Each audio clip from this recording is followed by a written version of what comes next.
Assalamualaikum warahmatullahi wabarakatuh.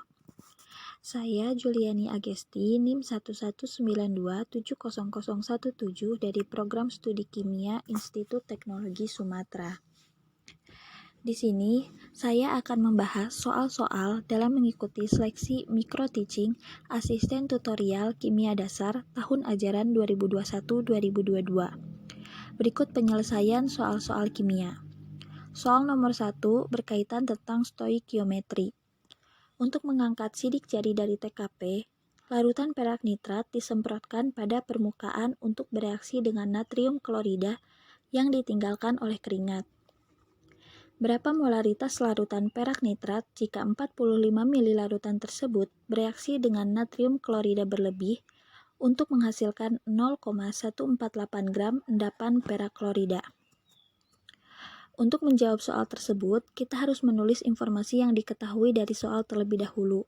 Yang diketahuinya yaitu volume dari AgNO3, massa dari AgCl, dan NaCl berlebih. Sehingga kita bisa mencari molaritas dari AgNO3.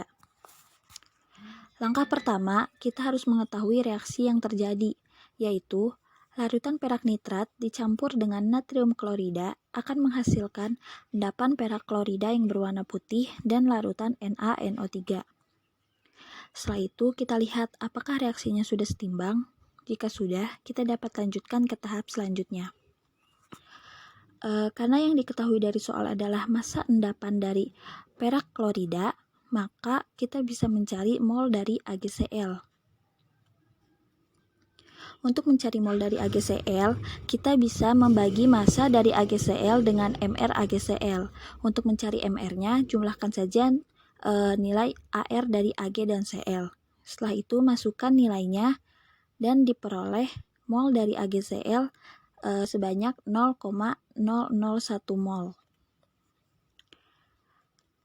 Kemudian, karena koefisien AgCl, NaCl, dan AgNO3 sama, yaitu 1, maka jumlah mol yang bereaksi pun sama, yaitu 0,001 mol.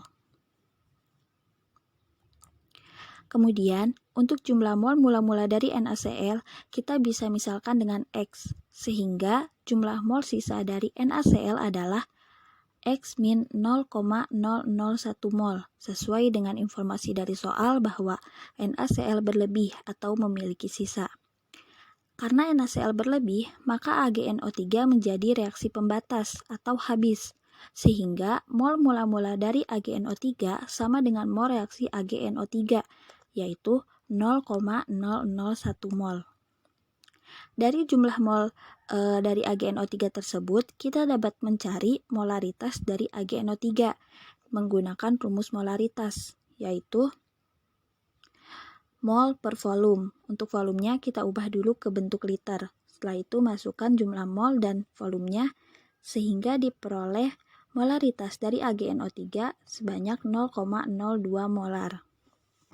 Jadi, molaritas dari larutan perak nitrat yang memiliki volume 45 ml direaksikan dengan natrium klorida berlebih yang menghasilkan 0,148 gram endapan perak klorida adalah sebesar 0,02 molar.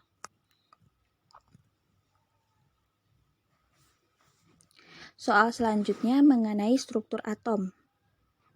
Gunakan diagram orbital untuk menunjukkan bagaimana proses penggabungan orbital atom pusat untuk membentuk orbital hibrida pada senyawa bromin pentafluorida atau BrF5. Langkah pertama untuk menjawab soal tersebut, kita harus mengetahui nomor atom dari masing-masing atom. Nomor atom dari bromin adalah 35 dan nomor atom dari fluorin adalah 9. Setelah itu, kita buat konfigurasi dari masing-masing atomnya. Atom bromin sebagai atom pusat memiliki konfigurasi 1s2, 2s2, 2p6, 3s2, 3p6, 4s2, 3d10, 4p5. Sedangkan atom fluorin memiliki konfigurasi 1s2, 2s2, 2p5. Sehingga atom bromin memiliki elektron valensi 7 dan atom fluorin memiliki elektron valensi 7. Setelah itu, kita bisa menggambar struktur Lewis dari atom tersebut. Struktur Lewisnya sebagai berikut. Atom Br sebagai atom pusat memiliki 7 elektron valensi. 5 elektron valensi terlibat dalam ikatan dengan 5 atom fluorin di sekitarnya. Masing-masing membentuk ikatan tunggal atau PeI-nya berjumlah 5, maka atom Br memiliki satu pasangan elektron bebas atau PeB, sehingga BrF5 diprediksi berbentuk segi 4 piramida sesuai dengan AX5E. Dapat dilihat pada struktur Lewisnya, atom Br mengikat 5 atom F dan memiliki satu pasangan elektron bebas, sehingga bentuknya AX5E atau segitiga piramida. Berikut adalah bentuk molekul senyawa BrF5 menurut teori hibridisasi. Karena pada soal kita diminta untuk menjelaskan diagram orbital, maka di sini kita harus membuat diagram orbital dari atom Br. Untuk membuat diagram orbital, pertama pasti kita tentukan dulu konfigurasinya seperti di awal tadi. Setelah itu kita buat hanya untuk kulit terluar saja, yaitu 4s2 dan 4p5.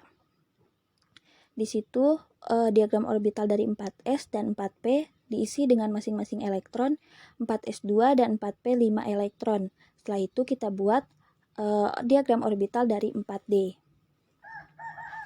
Dalam molekul BrF5, satu atom Br mengikat 5 atom F.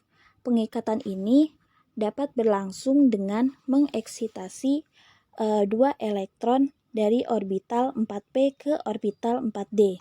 Eksitasi tersebut adalah perpindahan elektron dalam suatu atom, molekul maupun ion dari tingkat terendah ke lebih tinggi dengan disertai penyerapan energi. Nah, berikut adalah bentuk eksitasinya. Jadi, dua atom dari orbital 4p pindah ke orbital 4d. Sehingga bentuknya seperti pada gambar berikut. Baik, selanjutnya setelah melakukan eksitasi, 5 elektron dari 5 atom fluorin akan memasuki orbital 4p dan 4d, sehingga terbentuk orbital hibrida sp3d2. Bentuknya bukan oktahedral, tetapi berbentuk segi 4 bipiramida. Hal tersebut disebabkan karena satu dari orbital sp3d2 digunakan untuk menampung satu pasang elektron bebas dari atom Br.